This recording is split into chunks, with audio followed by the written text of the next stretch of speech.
Um crime sem fronteiras.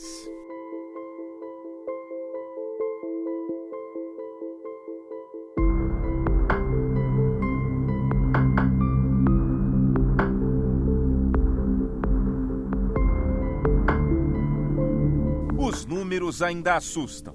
No ano passado, a Polícia Rodoviária Federal realizou 3 grandes operações. Os alvos são pontos de exploração sexual infantil. 11 flagrantes e 102 pessoas acabaram detidas.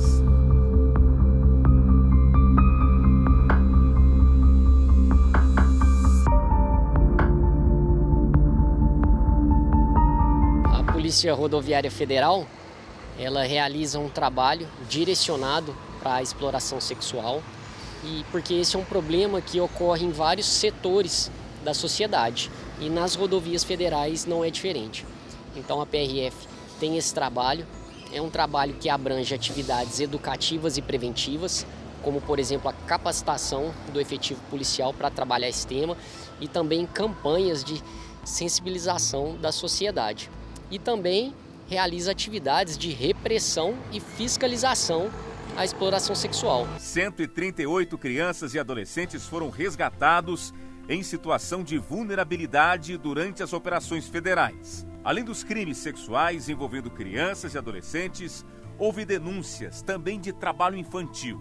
É o que há de mais perverso no longínquo das cidades. Sempre que o cidadão se deparar com uma situação na rodovia federal, ela pode acionar a PRF através do telefone 191. Como falei, nós temos a capacitação de todo o efetivo para realizar a intervenção e a fiscalização nesse local em que está ocorrendo esse crime. Existe também o canal de denúncias 181 e também o telefone de emergência da PRF 191, que pode ser direcionado, em que a viatura do trecho mais próxima será deslocada com urgência para esse local da denúncia. E para identificar e investigar esses pontos, as autoridades enfrentam muita dificuldade. A subnotificação, ou seja, casos que não são registrados ou denunciados, são um retrato claro da triste realidade. Muitas crianças ainda estão desprotegidas. Na cidade, a Polícia Militar ainda busca meios de alertar as famílias. A subnotificação é algo que nós não temos como estabelecer um número. A gente acredita que é um número relevante, é um número expressivo, até por todo esse contexto que estamos explicando relacionado à questão da pessoa que deve proteger, que deve relatar, que deve denunciar, ser o autor da violência. Então já começa nesse nível a dificuldade. Temos uma questão relacionada aos meninos, que também tem vindo em algumas pesquisas, de acharem que o abuso em relação ao sexo masculino é algo normal, que trata-se de uma iniciação na vida sexual, e a subnotificação nesse meio, ela é maior ainda entre os meninos. A maior expressão que temos, em termos de números, é em relação ao público feminino. Mas ainda temos essa subnotificação por serem crianças, não saberem por si só como adotar esses meios para denunciar, e nesse aspecto a gente precisa realmente contar com outros familiares, que às vezes não vivem ali naquele seio, no núcleo daquela família, mas é um tio, é uma avó, é a escola, é o vizinho que verifica, identifica que a criança, por algum motivo ou comportamento ou algum barulho oriundo da residência, está sendo vítima de violência e denuncia. Ainda no mês de abril, um líder religioso foi preso pela polícia de Uberlândia, suspeito de ter abusado de uma adolescente de 17 anos, neta dele. Os crimes, segundo a polícia, teriam acontecido no ano passado. A cura espiritual, de acordo com o que ele relatou, se dava através de atos sexuais. Ele se incorporava por alguma entidade e, a partir daí, justificando, ameaçando a neta, que ela poderia adoecer, ter um câncer, ou alguém da família morrer, ele ameaçava ela com essas utilizando da religião, da fé que a adolescente tinha, e em decorrência disso ele praticava os abusos sexuais. Ele realmente está convicto que o que aconteceu, ele cometeu esse crime por essa entidade, por essa espiritualidade toda, né? Exatamente, ele acredita nisso. No bairro Morada Nova, um vizinho de 2 crianças também foi preso por mandado de prisão, suspeito de abuso infantil. Segundo a investigação, a mãe das meninas entregava as filhas em troca de hortaliças. O pai dessas meninas procurou a delegacia porque tinha tomado conhecimento, depois de uma conversa com a filha, a qual estava se automutilando, essa criança mais velha, de 12 anos de idade, que contou que desde os 10 anos vinha sendo abusada sexualmente por esse vizinho. Inclusive com conjunção carnal, constatada em laudo pericial o rompimento do ímen dessa menina de 12 anos, e ela informou que ia até a casa dele, e muitas vezes porque a mãe mandava, e ele lá praticava os abusos sexuais e ela levava para casa verduras e até muitas vezes dinheiro.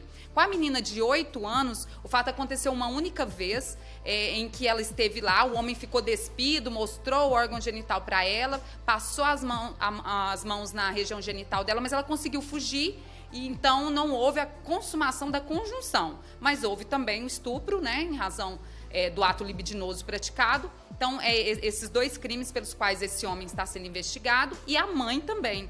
Porque ela, como mãe, tem o dever de evitar esse tipo de crime, de proteger as filhas, e incentivava. Então, temos aí um estupro de vulnerável na modalidade omissiva, assim como o favorecimento à prostituição. O caminho para tentar mudar esse quadro, de acordo com os órgãos de segurança, é encorajar as famílias por meio da informação.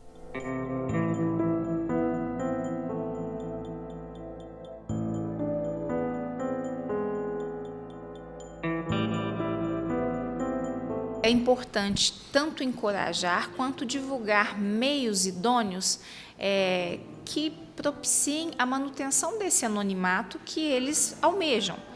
E aí nós temos o 181, uma ferramenta disponível na qual a pessoa denuncia, ela não se expõe, ela não vai ser identificada.